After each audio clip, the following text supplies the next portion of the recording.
Tony Thompson was the voice that carried High Five to the top of the charts in the 90s. With I Like the Way, The Kissing Game, he became one of R&B's brightest young stars, leading the group into the spotlight of the new Jack Swing era.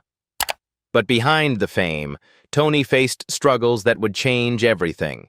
Drug battles, group conflicts, and personal demons that followed him until his tragic death at just 31 years old. This is the tragedy of Tony Thompson from High Five. Gone too soon. The rise, the fall, and the heartbreaking story of a voice silenced far too soon. Tony Thompson was more than just a singer. He was the soul of High Five. His voice carried a unique style that set him apart, and fans would never forget it. To many, he was the heartbeat of the group, the one who gave High Five its identity. Tony was born on September 2, 1975, in Waco, Texas. From a very young age, he showed a gift for music.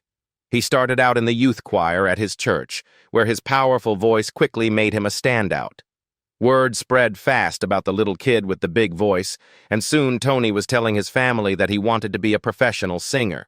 He sang anywhere and everywhere he could: talent shows, school events, town gatherings, and he almost always walked away the winner, even when he competed against much older singers. Some of those older guys eventually got their break first, forming a group called Adore. They became the first act from Waco to sign with Jive Records. One of Adore's members, William Walton, never forgot Tony's talent. He had promised to help him someday, and he kept his word. Walton introduced Tony to New York managers Vinnie Bell and Robert Ford, who were on the hunt for young talent. They were searching for someone with a Michael Jackson-like voice to front a new 5-member group, something in the spirit of the Jackson 5 or New Edition. When they met Tony, they were blown away and knew they had found their star.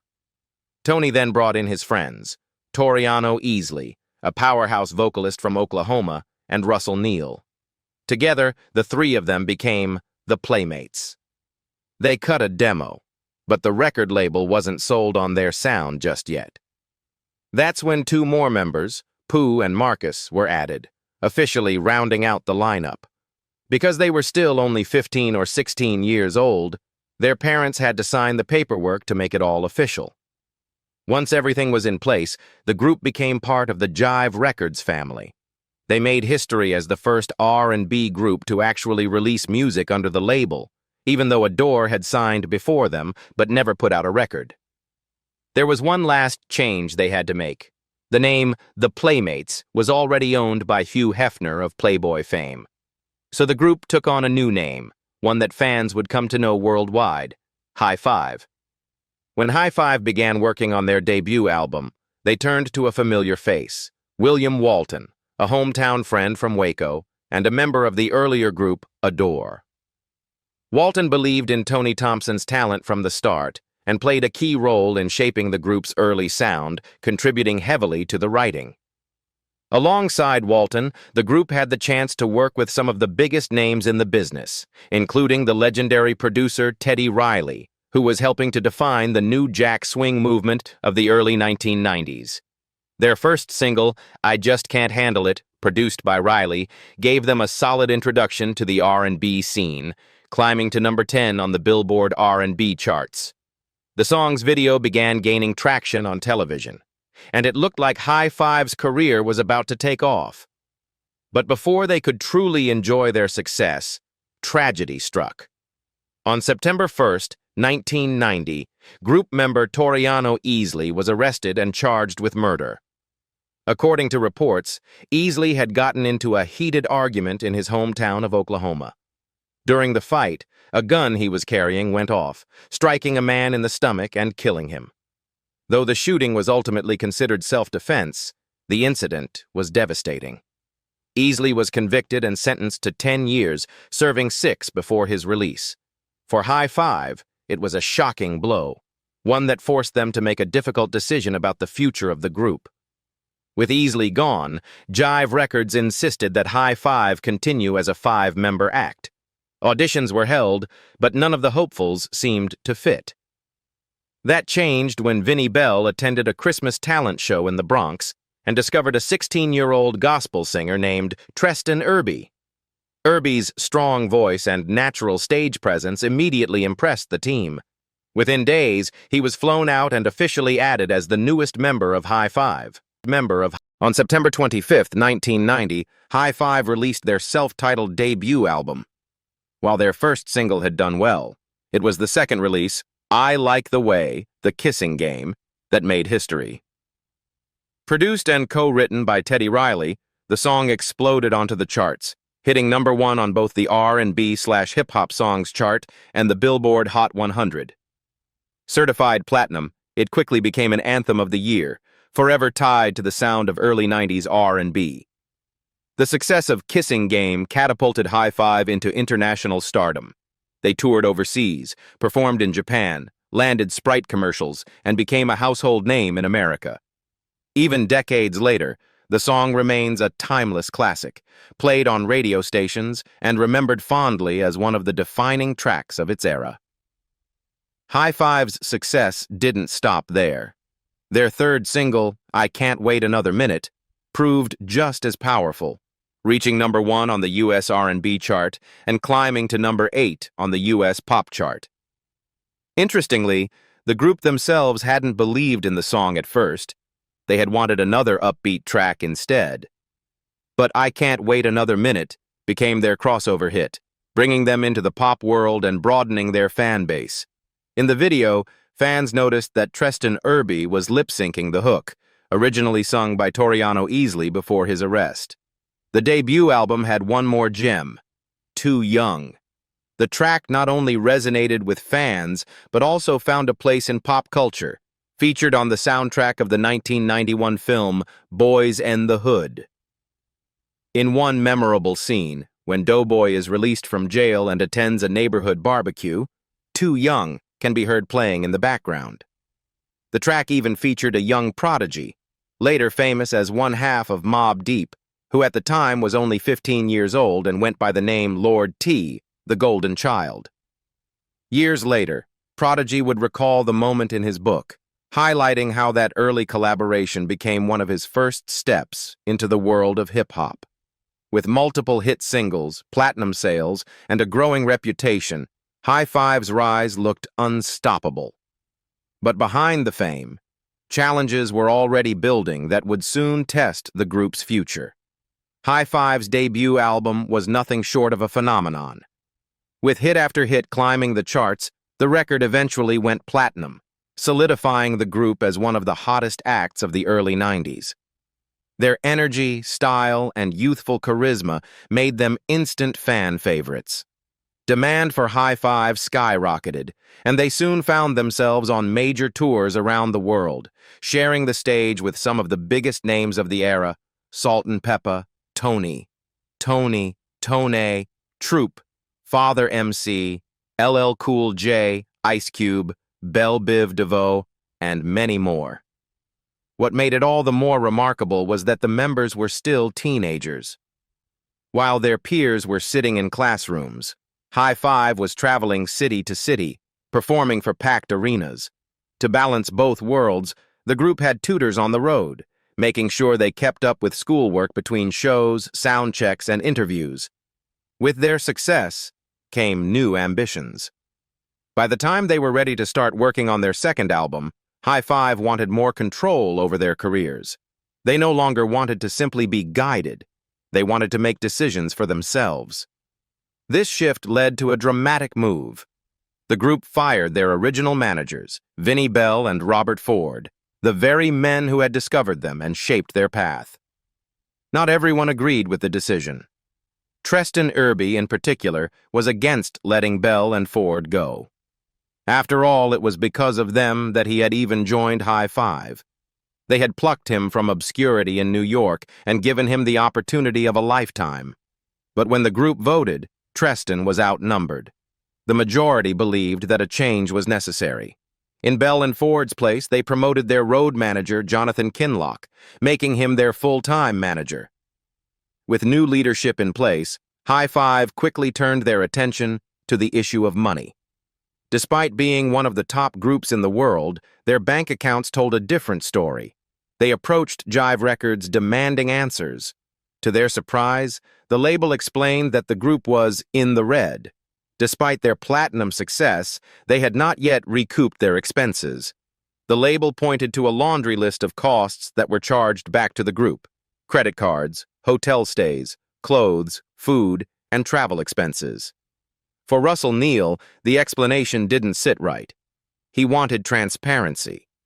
He wanted the label to sit down with the group and break down, line by line, where the money was going. More importantly, he wanted them to be educated on the business side of the industry so they could protect themselves in the future. Russell even suggested that the group should stop performing until the label gave them the answers they deserved. But the other members didn't share his view. They wanted to keep the momentum going, even if it meant waiting longer for financial clarity. Feeling isolated and unsupported, Russell Neal made a difficult decision. He left the group. On August 11, 1992, High Five released their second album, Keep It Going On. Despite the behind-the-scenes turmoil, the album was another commercial success, earning platinum certification and spawning more hits. The standout single, She's Playing Hard to Get, soared to number 1 on the Billboard Hot 100 and number 2 on the R&B singles chart. But for fans paying close attention, something was different. When the music video for She's Playing Hard to Get premiered, Russell Neal was nowhere to be seen. Just as High Five was enjoying the height of their success, tragedy struck in a way that would forever change the group's future. While traveling on I-95 in Florida, on their way to a radio station for a promotional tour, their van was struck from behind. The force of the collision caused the vehicle to flip over, throwing the young group into chaos. Miraculously, most of the members escaped without serious injury. But when it came time for Roderick "Pooh" Clark to climb out, something was terribly wrong. He told his bandmates that he couldn't feel his legs. Doctors later confirmed the devastating news. Pooh had been paralyzed from the chest down. At just 17 years old, his life and his career as a performer were changed forever. The accident was a crushing blow for High Five. They were still only teenagers, riding a wave of fame that few could even dream of. Suddenly, they were confronted with the harsh reality of watching their brother confined to a wheelchair. They didn't know how to process the pain. For many of them, the way they coped was through self-destruction, turning to drugs, alcohol, and reckless behavior to numb the heartbreak of knowing Pooh would never walk again. Yet even as he faced unimaginable challenges, Pooh remained deeply connected to the group. From his hospital bed, he made a special request. He asked Russell Neal to rejoin High Five as a personal favor. Despite their differences in the past, Russell couldn't say no. Out of loyalty to Pooh, he came back, and the group pushed forward with their music. Their next single, Quality Time, became a standout moment in their career. Produced by a young R. Kelly, who was still performing with Public Announcement at the time, the track soared to number 3 on the Billboard R&B chart and number 38 on the Billboard Hot 100. Fans loved it, and to this day, many still wonder what kind of magic Tony Thompson and R. Kelly could have created had they collaborated more extensively. R. Kelly's involvement didn't stop there. He penned several other songs for the group's album, including A Little Bit Older Now, Video Girl, and Let's Get It Started. The project also marked the quiet debut of a future R&B powerhouse, Faith Evans, who sang background vocals on the track She Said. Despite the turmoil behind the scenes, High Five continued to deliver hits. Their second album, Keep It Going On, went platinum, proving that the group still had the ability to dominate charts even in the face of personal tragedy. By 1993, they were ready to evolve musically. On October 26th of that year, High Five released Faithful, their third and final album under Jive Records. While it didn't reach the same commercial heights as their earlier work, it still left a mark. The album peaked at number 105 on the Billboard 200 and number 23 on the R&B chart. It included memorable songs like Unconditional Love, which appeared on the Menace II Society soundtrack, and Never Should Have Let You Go, which found a new audience when it was featured on the Sister Act 2, Back in the Habit soundtrack. The latter even climbed to number 30 on the Billboard Hot 100, proving that High Five's magic still resonated with fans. But behind the music, the weight of tragedy lingered. Pooh's paralysis, Russell's departure and return, and the group's growing reliance on destructive habits marked a turning point. Though they still had hits, the unity and innocence that had first fueled their rise was beginning to crack. By the time Faithful was released in 1993, cracks in High Five's relationship with Jive Records were becoming impossible to ignore. Though the album contained strong material and several soundtrack placements, the label barely promoted it. For the young men, now older and more seasoned in the business, it felt like they had outgrown their situation. They believed they could secure a better deal elsewhere, one that gave them both creative freedom and financial reward. Faithful fulfilled the group's original 3-album contract with Jive. When it came time to renegotiate, Jive wasn't ready to let them go. The label considered High Five family and pushed hard to re-sign them. They even offered Tony Thompson the chance to branch off with a solo contract while still keeping the group intact. But the members were restless. They wanted a fresh start and saw new opportunities waiting outside the Jive system. With that, they walked away. The group soon landed at Giant Records, a label eager to capitalize on their established success. Giant offered both High Five and Tony Thompson separate contracts, but in truth, their focus was clear. Tony. Ever since the group's debut, the industry had been whispering that Tony was destined to go solo. His voice was the engine behind their success, the magic that made fans swoon. Giant simply formalized what many had been pressuring all along. Tony would record a solo album first, and only after that would the group release a new project. To sweeten the deal, Giant gave each member a hefty signing bonus, about $60,000 apiece, according to Unsung. But even that moment of triumph came with turmoil. Russell Neal later revealed that management and some of the other members tried to cut his payout in half, arguing that because he had left the group once before, he didn't deserve the full amount. They offered him only $30,000. Russell refused to accept what he saw as an insult and decided to walk away from High Five for good. This time, there was no coming back. His departure opened the door for 2 new recruits, Shannon Gill and Terrence Murphy, to step into the lineup. Meanwhile, Tony Thompson was preparing to step fully into the spotlight. Just 19 years old, he was handed the kind of opportunity that could transform him from boy band star to solo R&B powerhouse. On June 23, 1995, he released his first and ultimately only solo album, Sexational. Giant Records poured resources into the project, determined to make it a hit. The album boasted a star-studded roster of collaborators who would later become household names.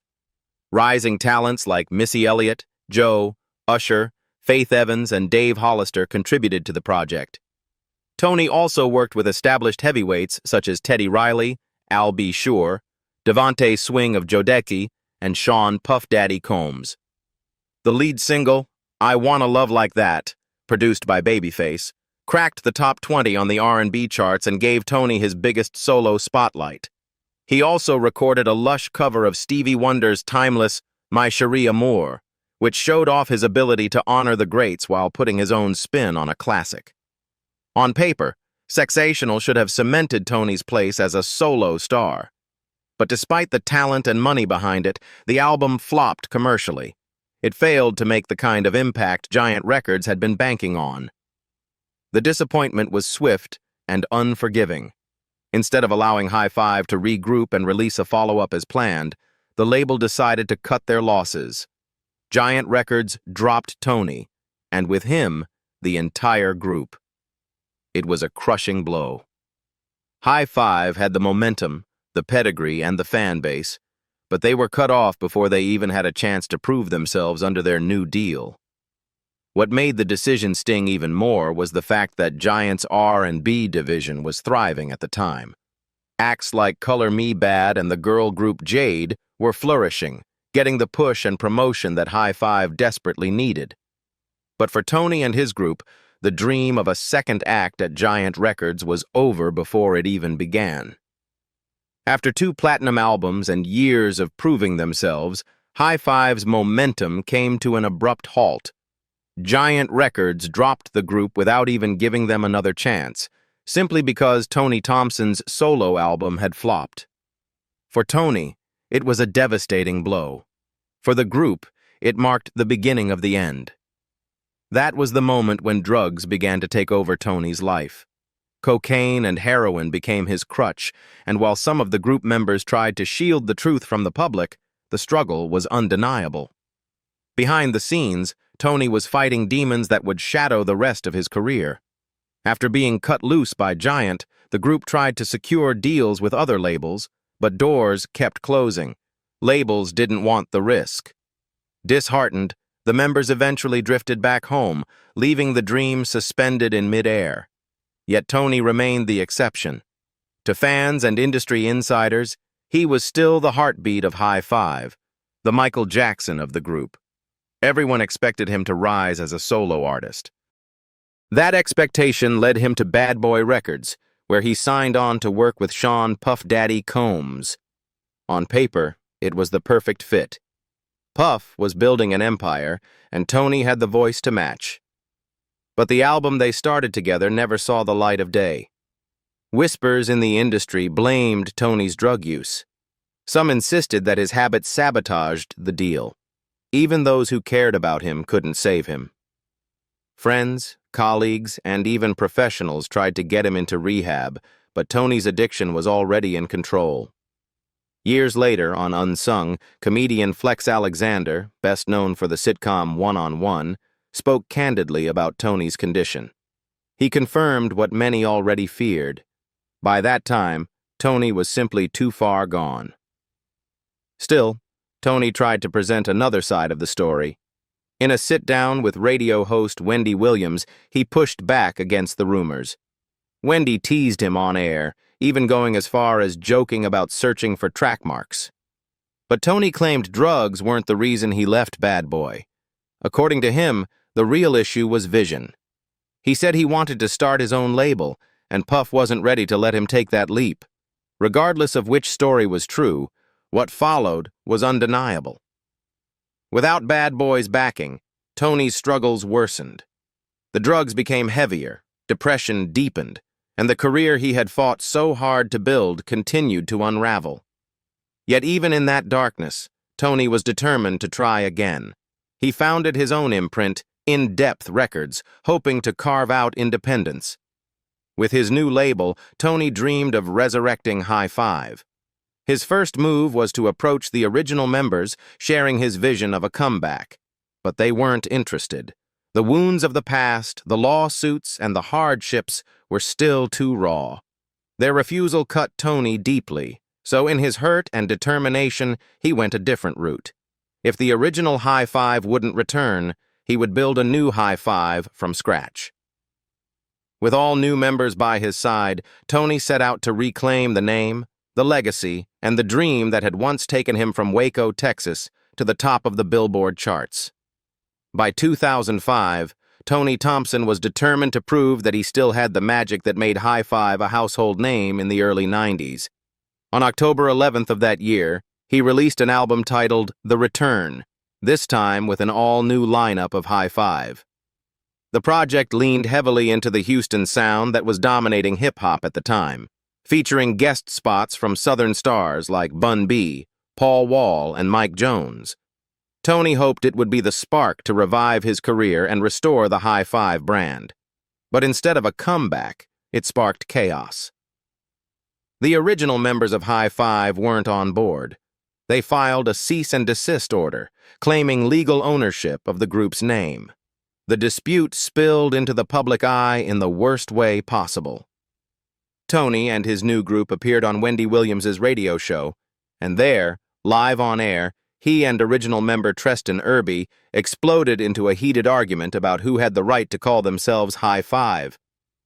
The embarrassing clash is still online today, a painful reminder of how fractured the group had become. Because of the legal battle, the return never had a real chance. Distribution was halted, CDs were pulled, and sales were stopped in their tracks. For Tony, it was a devastating blow, and with the failure of that project, his drug addiction tightened its grip. Cocaine, heroin, and depression pulled him further into a downward spiral he couldn't escape. Yet, in early 2007, a glimmer of hope appeared. Treston Irby and Marcus Sanders reached out, ready to put the past behind them.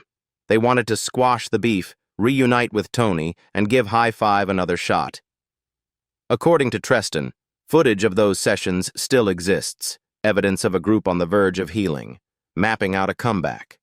For a moment, it seemed like redemption was possible, but tragedy struck before that dream could take shape. On June 1st, 2007, Tony Thompson was found dead outside an apartment complex in his hometown of Waco, Texas. Around 10 p.m., 2 security guards discovered his body lying beside the air conditioning units in the back of the building. The cause of death was shocking. He had been huffing Freon from the AC system. The news devastated fans everywhere. The autopsy painted a heartbreaking picture. The medical examiner confirmed Tony had a history of inhaling Freon. No other drugs or alcohol were found in his system, but methadone, a medication used to treat heroin addiction, was present in his bloodstream. It showed that Tony was trying to fight his addiction, trying to get clean, trying to claw his way back. But the battle was too much. He was only 31 years old. As if Tony's death wasn't enough, the tragedies surrounding High Five didn't stop there. In 2014, former member Russell Neal was arrested and charged with murdering his wife, the mother of his 2 children. Reports say he stabbed her to death, locked their sons in a room, and then walked into a police station 2 days later to turn himself in. Chillingly, he told officers that he and his wife had been arguing and that she might need some medical attention. When authorities arrived, they found her body on the floor and the children still locked away. Neal was later placed in a mental institution after he began calling himself Jesus Christ, deemed incompetent to stand trial.